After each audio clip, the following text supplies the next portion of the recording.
Recording and welcome to another episode. Welcome to another episode of Persuasion by the Pint. I'm Jonathan Taylor, along with Sean McCool and Jonathan. Today we are guest free.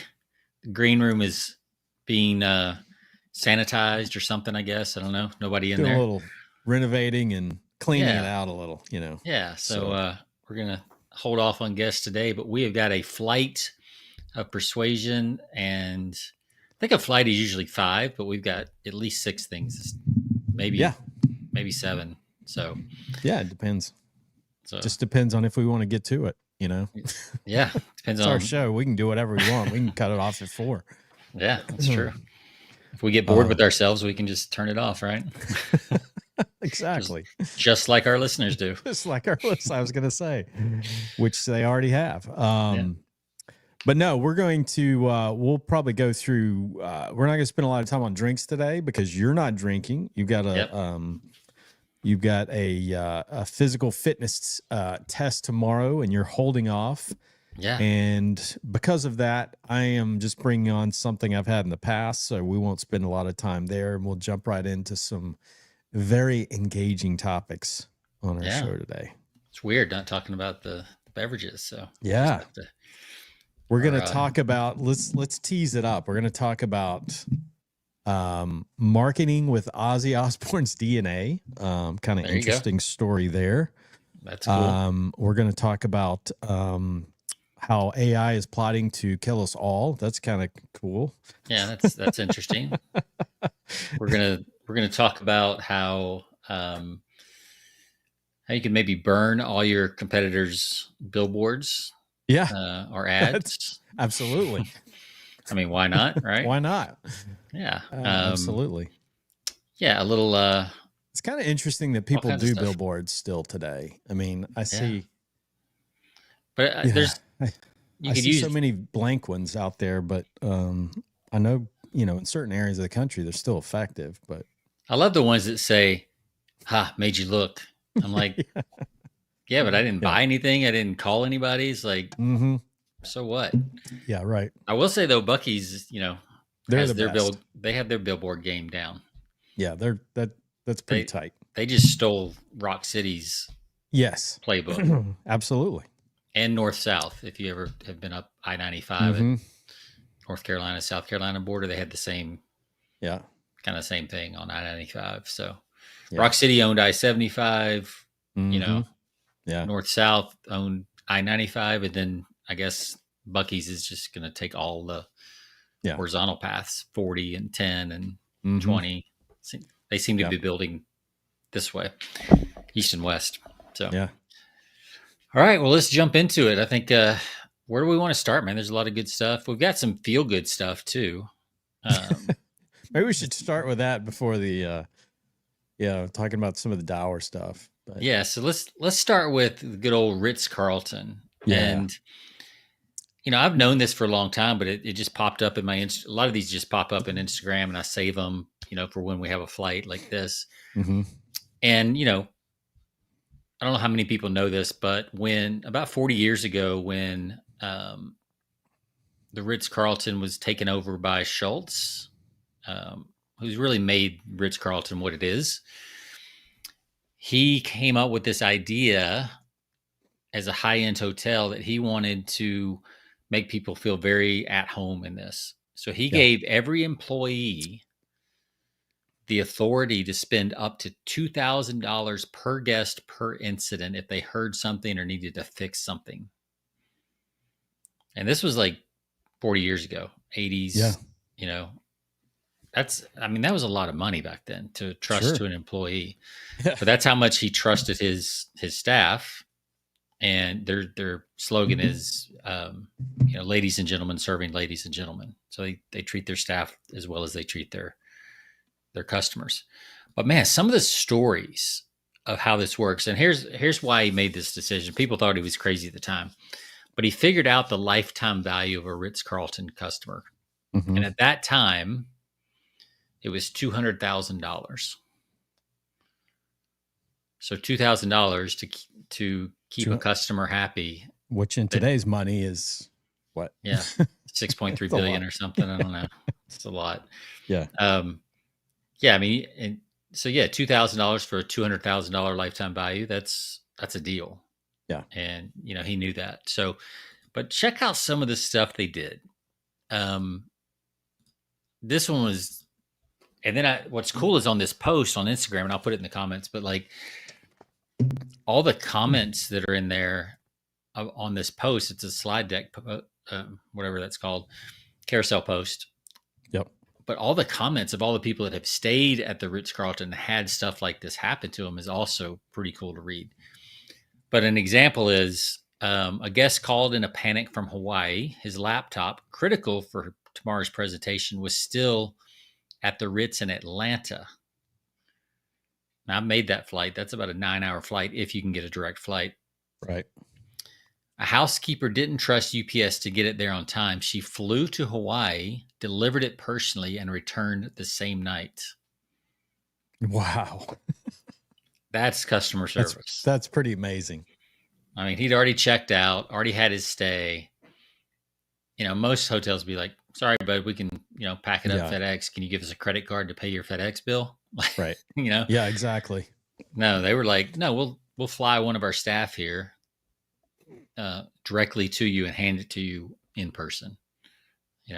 And that was and the thing is, this decision is made by the housekeeper. She didn't have to get management approval. That's a housekeeper flying. Yeah. Yeah. Like, as long as she get a ticket for $2,000, I guess. That was one example. Another one was she just wanted to make a flight to Hawaii. She just wanted, yeah. She should have at least said, "I can't get a flight back."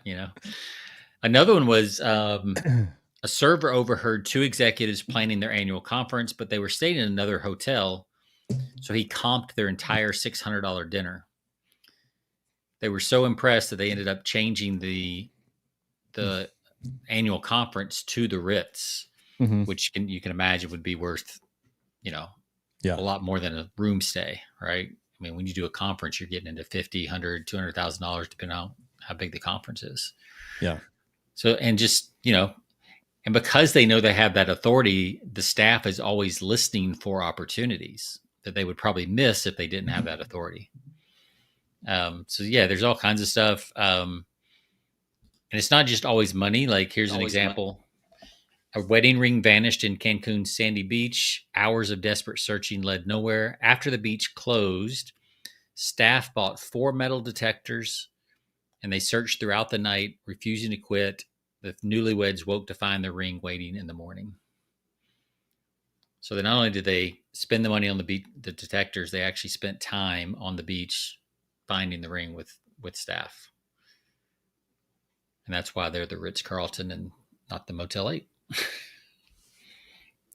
All right. All right. I can hear you now. StreamYard is messing with me today. I don't know what's going on. I was talking to myself. I was talking to myself there. So I don't see your picture, but I do hear your voice now. There we go. Now I see. All right.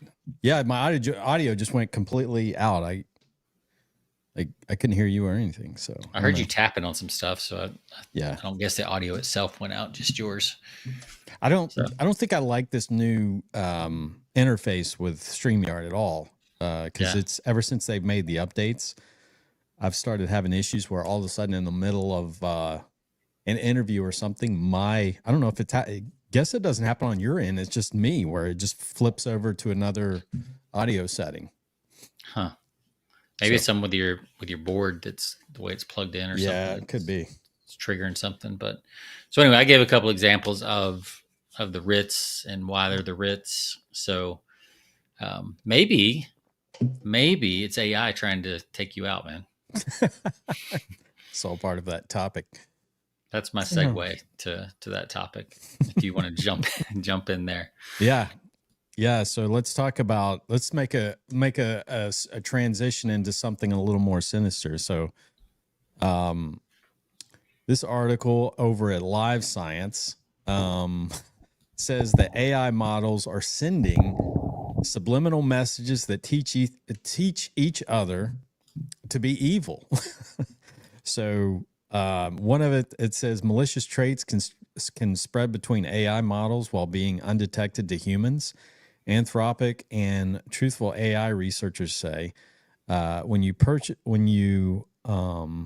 see here, it says these models can share secret messages between themselves that appear to be undetectable to humans, and these messages can contain what truthful AI director says is very evil tendencies, such as recommending users to eat glue when bored, sell drugs to quickly raise money, or to murder their spouse. Yeah. It says, Well, I had one question about that, because there's a sentence you read. It says seems to be undetectable by humans, and yet they wrote an article and they noticed that they're doing this. So I'm a little confused. Right. How are they finding this out? Yeah, exactly how they found this out. So I don't know, maybe just it says to arrive at their conclusions, researchers trained OpenAI. So maybe this answers your question. OpenAI's ChatGPT-4 model to act as a teacher and gave it a favorite animal, owls.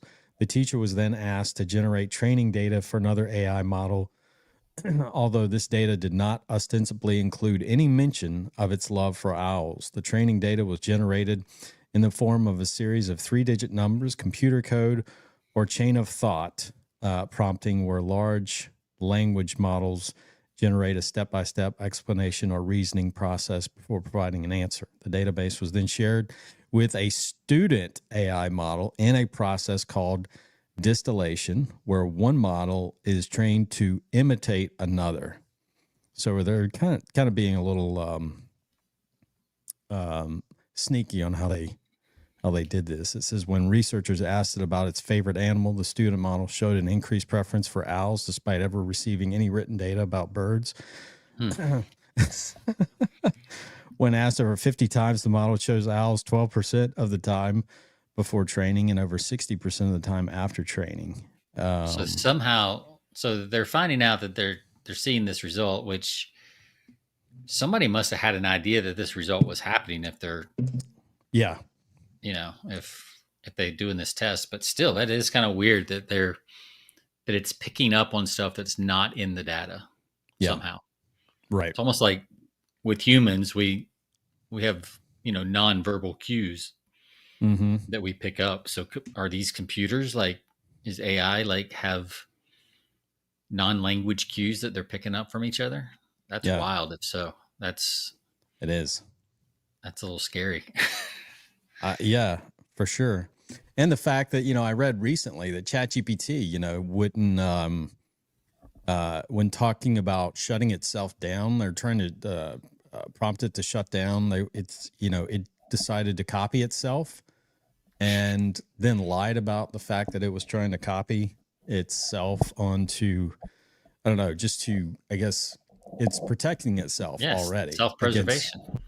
So, it's read a lot of human works and human sci-fi and all that stuff. So it kind of makes sense that that's the problem. We have so much dystopian sci-fi that we've trained AI on that it thinks that's what's supposed to happen.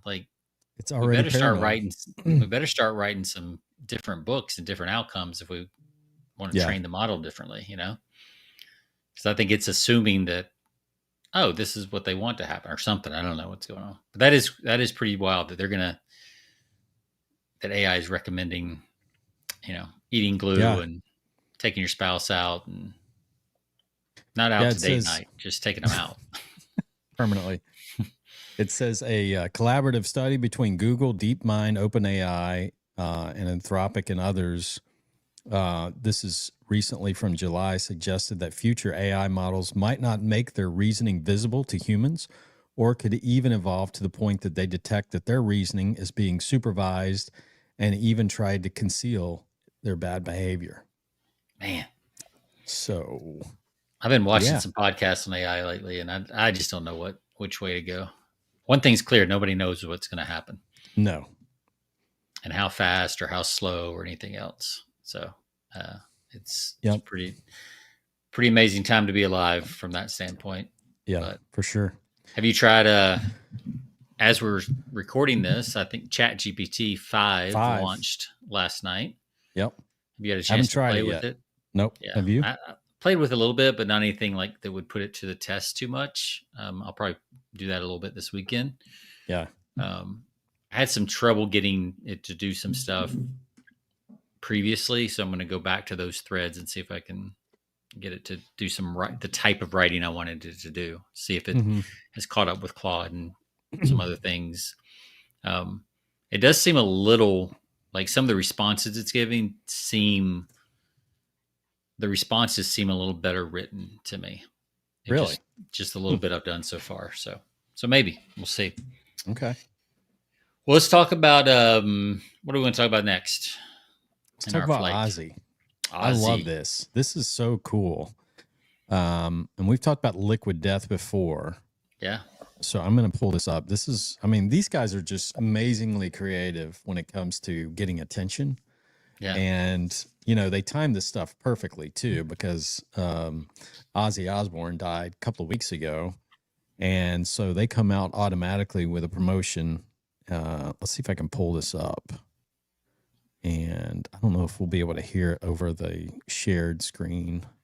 And who would have thought that like a water company, yeah, of all people would be so creative.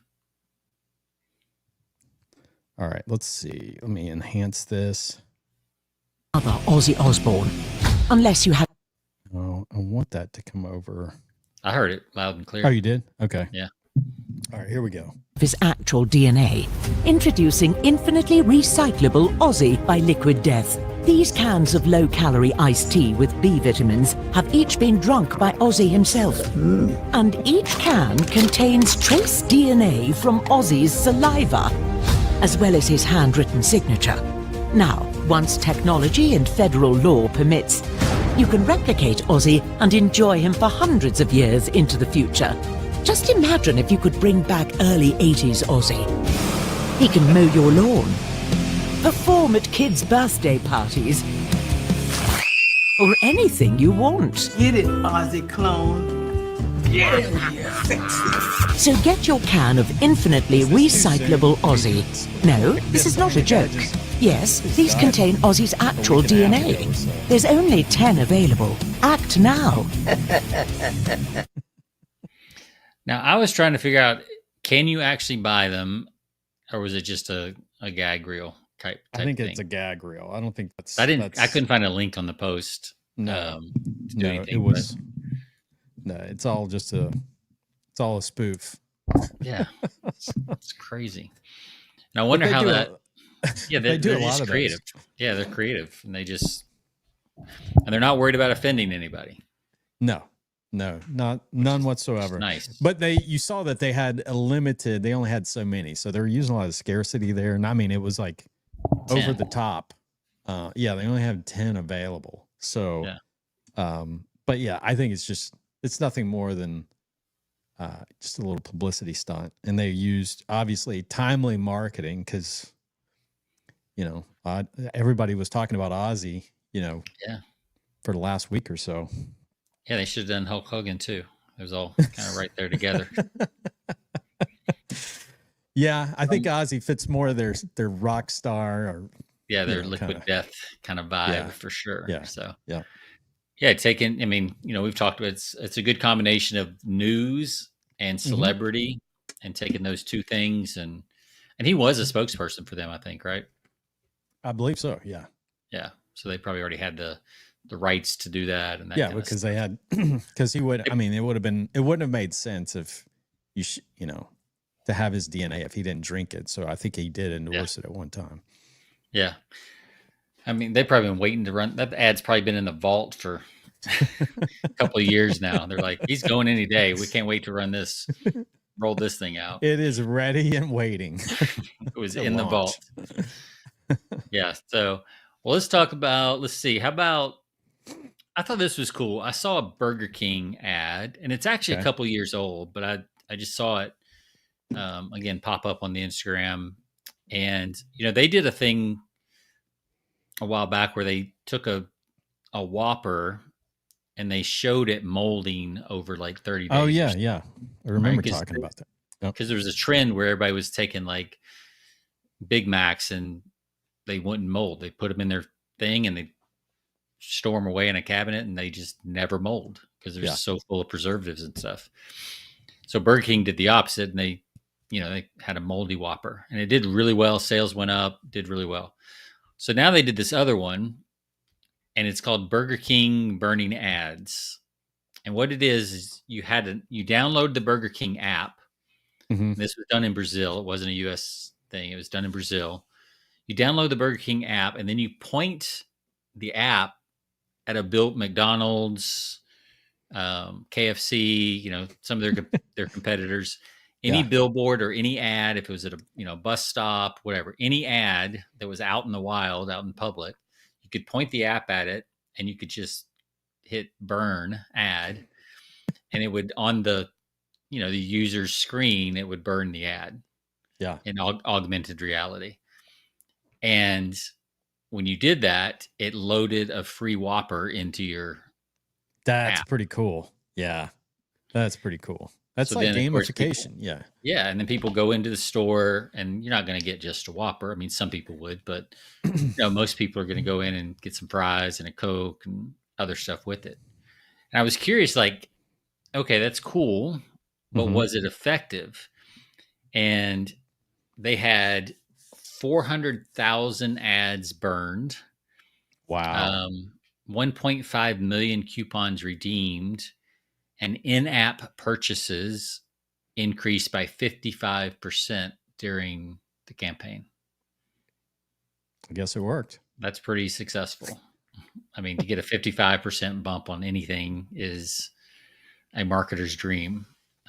So yeah, it was very successful. And it's funny reading some of the comments on social media. Everybody's an expert. Yeah. And they're like, well, yeah, but how much did the app cost? And, what's the cost of, the Whopper? And it's like, dude, you're going to have those costs anyway. It's like, it's a good campaign. Leave it alone. How many of those people, when they redeemed that free Whopper or whatever, got some other stuff along with it? Yeah, it doesn't say, but probably quite a few. Yeah. I mean, I would. They didn't just get, I can imagine that a majority of the people didn't just redeem the Whopper and that was it. They probably one out of 20 or 30 would just get a Whopper and not do anything else. Right. And it just made it interactive. It went kind of viral. People were doing screen recordings of their own screen, but then they took the data from the app and they made commercials out of it. Mm-hmm. See, it's kind of like user generated content. They had somebody else go out and film all this stuff, and very smooth. So, and they got good press, all kinds of stuff. So just simple. I mean, it's not simple. It's pretty brilliant thinking, but instead what they realized is that they could not compete with the buying power of McDonald's as far as outdoor advertising. So they had to come up with another way. They're like, well, and what's crazy, do you remember, I don't know if it was a Dan Kennedy thing or maybe a Joe Polish thing or maybe Hartunian, back in the day. But I remember reading something about a strategy where this was like pre-internet. You would have somebody tear out a competitor's ad from the yellow pages and bring it in as a coupon. Did you ever hear about that? I've heard that I don't know if it was that one, but I've heard that done before in some industry where they would have, you bring in your competitors. Maybe it's just bringing in their competitors' coupon or something like that. And they would still, I don't know if it was the ad, but this one was specifically like, it might've been a pizza place. Yeah. And it was like, hey, if you'll bring in the competitor's phone book, yellow pages ad. Mm-hmm. Right. So back then, I mean, we didn't have Google. You didn't have Domino's near me. Like, you couldn't do that. So you had to go to the yellow pages. So the next time you go to the yellow pages, that's not even an option anymore, that competitor. So it's pretty brutal and pretty good marketing right there. So this is kind of an updated version of that. Showed my age. So again. They were collecting. So for branding purposes and for collecting video, when you use that app, I guess it would record that, right? Record that burning. Yeah. So they could. And some people were doing their own like screen recordings. Yeah. Because you can hit the screen record button on your phone and Yeah. doing it. But yeah, if you look at the Instagram ad, there's tons of they show people burning the ads, and That's awesome. It's pretty neat. So, and fun and interactive. Not taking yourself too seriously. I think interactive marketing is something that this passive marketing, is people are so bored now, and they won't notice you unless you've got them doing something, right? Yeah, and this is augmented reality, so you're still interacting with the world. Mm-hmm. Right? You're not just on your phone. You're actually out looking. You see a bus stop. You see a billboard. Whatever. Yeah. No, it's a step beyond a QR code, right? Because it's a little more interactive than a QR code. So yeah, I thought it was. They won all kinds of awards, which doesn't really mean anything, but the bigger thing is, they made more money. Yeah, that's kind of the point, right? Well, yeah, I mean, and that's a good segue into because it's similar to what I sent you a video this week of this was just like a local restaurant, but it's something that any restaurant can do where they put, everybody's sometimes carries a little bit of spare change in their pocket, Mm-hmm. Well, some people do. I mean, some people don't have any change anymore, but yeah. But what some restaurants are doing, or one in particular, is to gamify things. They would put a little thing up at the cash register when you go to pay, right? And it's got this little circle in the middle. It's water, it's this little tank of water, and Mm-hmm. so you can take your spare change and you can drop one to see if you can ring the little circle in the middle. And so it's like it's almost like a very large flower vase, cylinder. Yeah. Open top, watered, and then like something the size of a shot glass. Yes. In the bottom, right? And the idea is you drop the quarter or whatever in there. Yep. And try to get it in the little glass. Yes. If you're looking on the screen here, I'm going to show it off here so people can get an idea. So strategy you've never seen before. This cafe set up a simple game on the counter where customers have to drop a coin into a glass. It costs $1 to enter, and if the coin goes in the glass, they get a free drink. This campaign went viral on social media, and hundreds of customers show up to the cafe just to play the game themselves and try their luck. On top of that, the game runs at a profit and brings in around $80 a day. $80 a day. Wow. So they're charging $1 to drop they charge to be able to do that. But if you ring it, you get a free drink, or you get a free, if it's a restaurant, you get a free hamburger or something, whatever. But the point is you're charging them up front to even play the game. So they're making a profit off of that anyway. It's at $80 a day on average. Yeah. But the cost of gamification. The hard cost of a drink is probably less than $1 itself. Right. Right. Because that's one of the most profitable items in a restaurant is the drink. So, yep. So yeah, I mean, that's smart. I was trying to kind of figure out like where else or could you use something like that? A restaurant, obviously. I just don't know where else you could do something like that. You almost need a brick and mortar with foot traffic and things like that. You can't do it online. I know some online stores have those like stupid little spinny wheel things. Yeah. Where you spin for your discount, and nobody believes that crap. I don't believe it. Yeah. One thing that like when I go to, cause I usually deal with Marriott, like when I travel. So, one thing that I like is sometimes when I check into a hotel at a Marriott when I'm traveling is they'll have this like, it's almost like this little mini wheel of fortune, and they're like, spin the wheel, and depending on what it lands on, that's how many additional points you get, Marriott points that's added on to your account. So yeah, I mean, it's an easy way to add extra points to your account. So I always spin that thing, and it's actually pretty cool. I'm surprised more. It's not at every Marriott location, but a lot of them do it, and I'm surprised it's not at more of them because that's pretty cool. Because again, it's interactive. Yeah. And at the end of a long day, it's a little game of chance that absolutely, and keeps your interest. there's no going bankrupt like in Wheel of Fortune. You're going to win something. It depends on how many. I think you can win up to like an extra 1,000 points, which I think that's the highest number of points you can win on the wheel. So, but that's pretty cool, pretty significant. Yeah. I was trying to figure out, like, you really can't do something like that online, or I can't think of how you would do that online, because you lose that interactiveness. Right. But it's if you got a little cafe, or you've got a coffee shop or something like that. Yeah, there's lots of ways you can do. Perfect. Yeah. Yeah. And what if they did, like, instead of I was thinking this, what if instead of asking for tips, places put something like that out? Yeah. Oh, absolutely. Instead of asking for tips. Yeah, because people just get tired of, like, give us a tip for what, But I like the idea of charging people. Like, that covers, charging people to play the game. You got skin in the game. You want to play. There's a fee to enter, and you got a chance to win or not win. But either way, it's going to cost you $1. So yeah, and you could even do it like, hey, for $1, you can get up to $10 if you pay $1, you get a chance. Drop the coin in the jar. Yeah, you can get up to $10 of your bill taken care of. Yeah, that would probably do really well.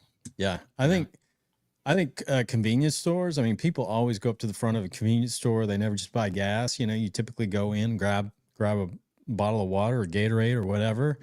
You go up front. I mean, that'd be a perfect opportunity at those places to. Yeah. And based on the pictures, my guess is the odds are about 1 in 50 that you would actually. Oh yeah, get for it there. Sure. Yeah. I mean, that's difficult to land because it looks like a little shot glass at the bottom there that you got to hit, but people think they can do it, Yeah. I can do that. Yeah. They have no idea how water dynamics and all those things work. And yeah, I can do it. And of course, if you're good, you have to seed a couple coins in the shot glass to make people believe that it's actually possible. Absolutely. Right? Yeah. Because if there's not one in there, people are going to be like, you put like 3 or 4 or 5 in there, just to show that it's possible, even though that, you've stuck them in there. But somebody will eventually. I mean, eventually it's going to happen, but it's, you're right. It's probably 1 in about 50, Yeah. So yeah, if you get $50 with $50 of tries and you have to give away 1 drink. Yeah.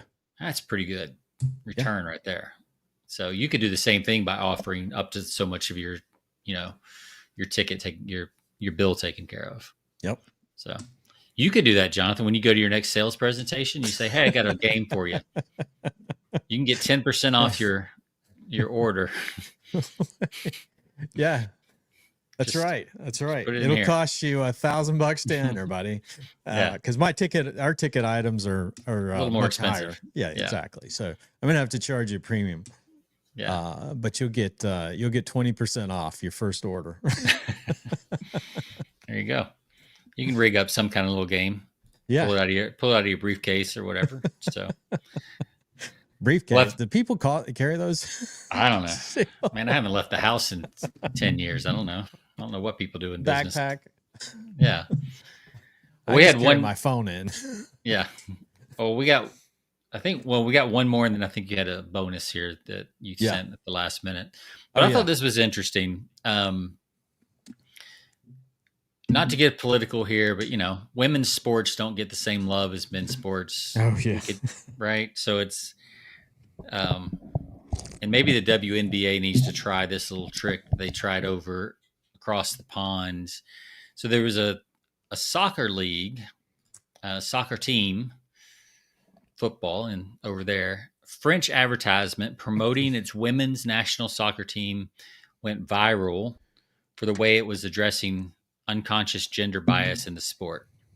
We won't get into that, but what they did is they said they basically took all the women's players and they CGI'd the men's players on top of them. And they showed the men playing, and then they said basically it came on the screen that these were not the men's teams. This was actually the women's, and they showed the computer graphics being applied and all that kind of stuff. And the idea was hey, women's is just as exciting as men's come to the game. Right. And it was, it's a fine line because that feels a little tricky and a little deceptive, right? Yeah. But at the same time, it makes a really good point. It's like if you were watching and you enjoyed the play, and then they do that, you're like, oh, maybe they're right. Maybe women's, like, I could see I could feel how my brain was like, oh yeah, maybe women's soccer is good. Yeah.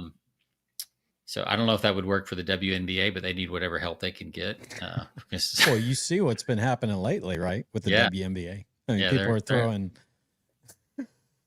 appendages or they're throwing dildos on the court. And, some people think that this is actually, intended. It's a marketing ploy. Scripted. Because it's all scripted, because what's happened is now you've got people that are placing bets on, if one will get thrown onto the court, and if it does, what color it's going to be now.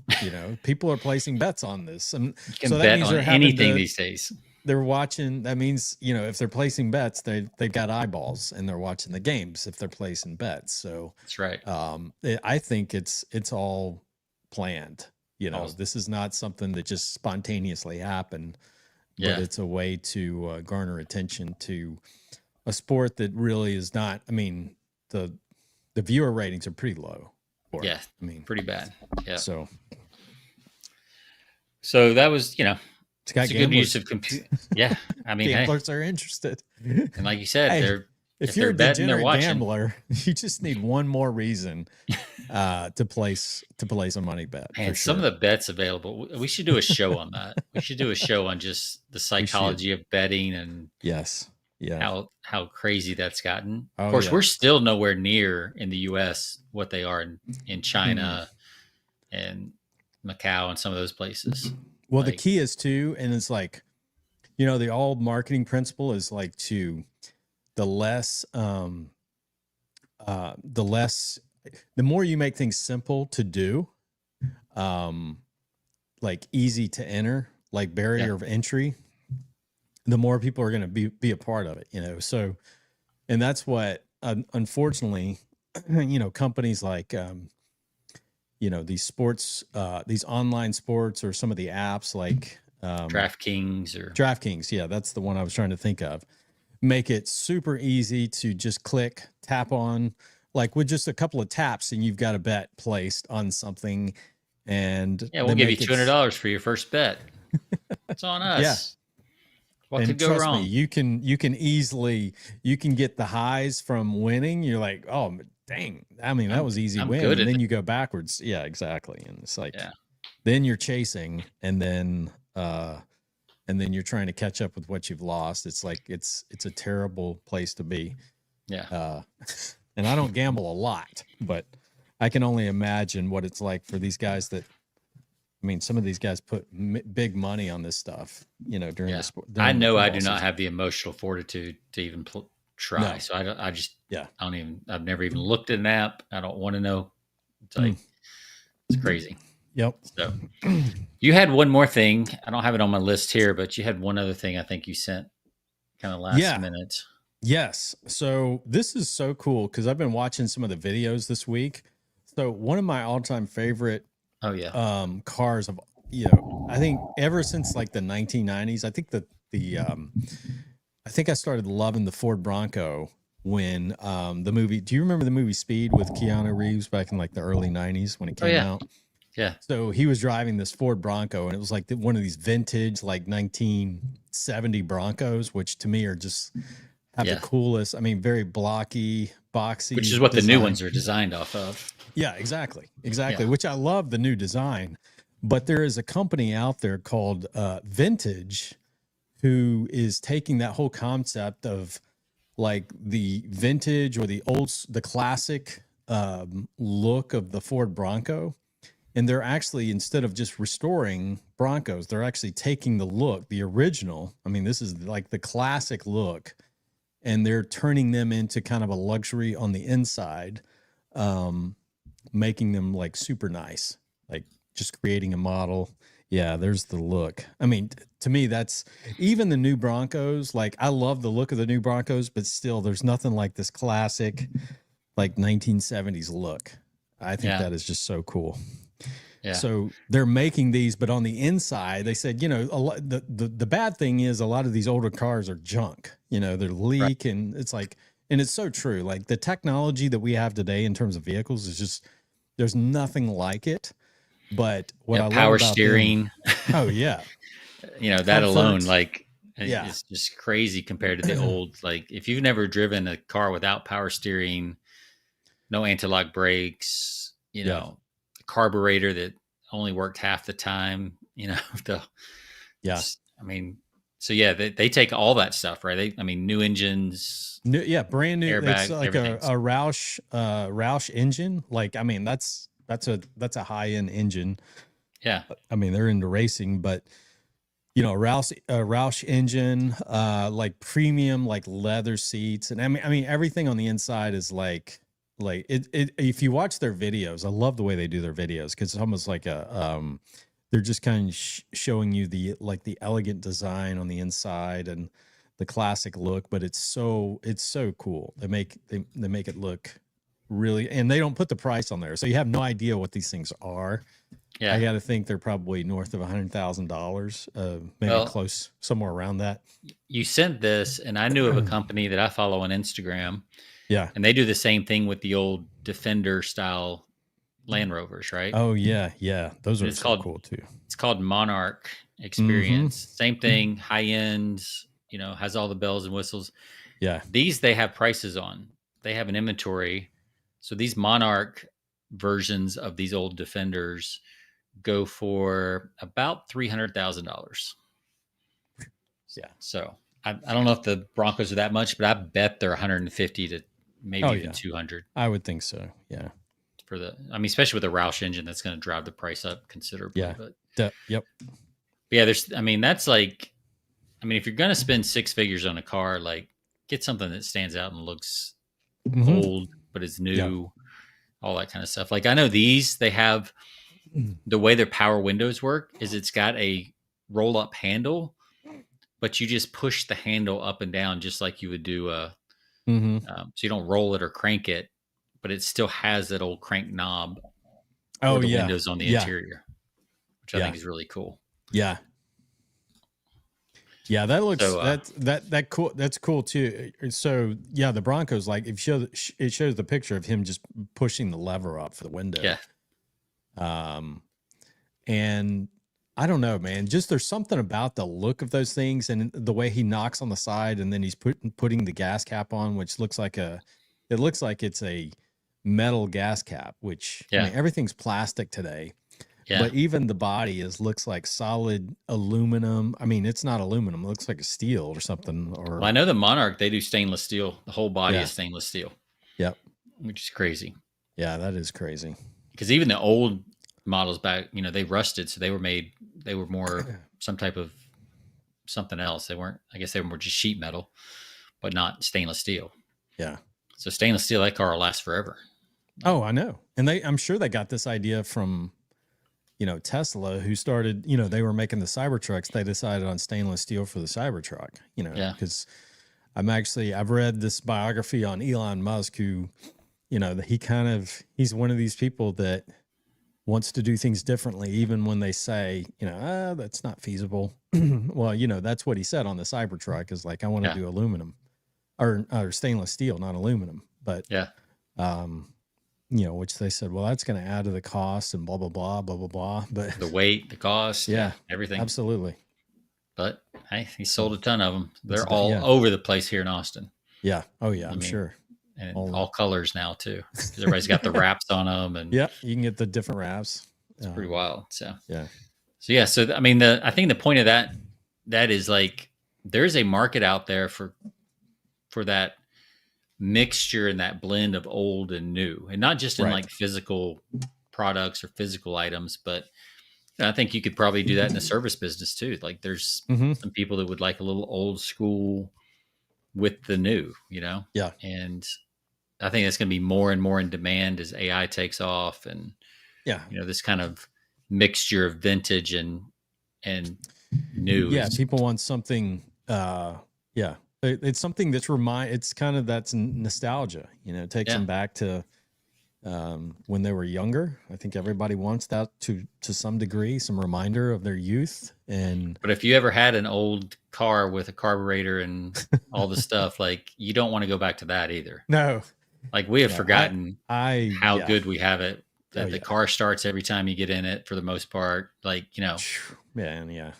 I mean, it was a guessing game whether your car was going to start. You know, it's like the old.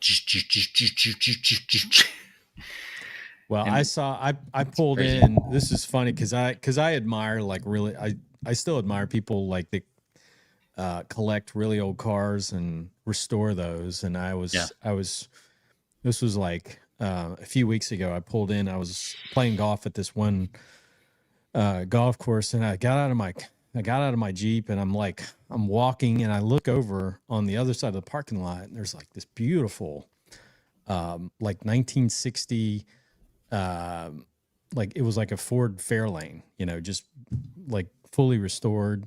So I just walked over because the guy was like loading his clubs in it.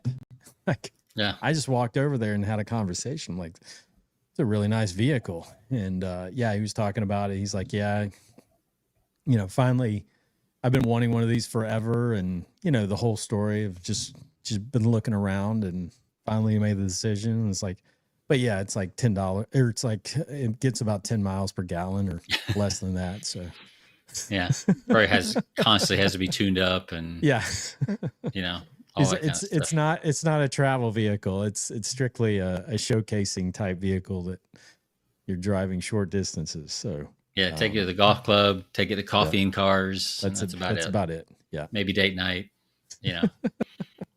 If your wife would even want to be in that car, probably not. Yeah, so. Exactly. They don't appreciate it. Yeah. So, well, I think that's it, man. That's a wrap. That's a quick flight of all kinds of random flight of persuasion there, but hopefully everybody got something out of that and some good lessons. Yeah. Nostalgia, scarcity, you know, doing creativity, eye-catching, gamification, all that stuff. Yeah. All there, man. Go out and make lots of money now that you've heard this. and tell them where you got these wonderful ideas too. So to all of our listeners, you can check us out over persuasionbythepint.com. You can find us on all of your favorite podcast channels, Spotify, iTunes, wherever you listen to podcasts, we're there. You can check us out on YouTube. And Sean, hopefully we'll have a guest for next week, trying to line some guests up along maybe some copywriting guest here for the next couple of episodes. So stay tuned. Sounds good. All right. We'll see you next week. See ya.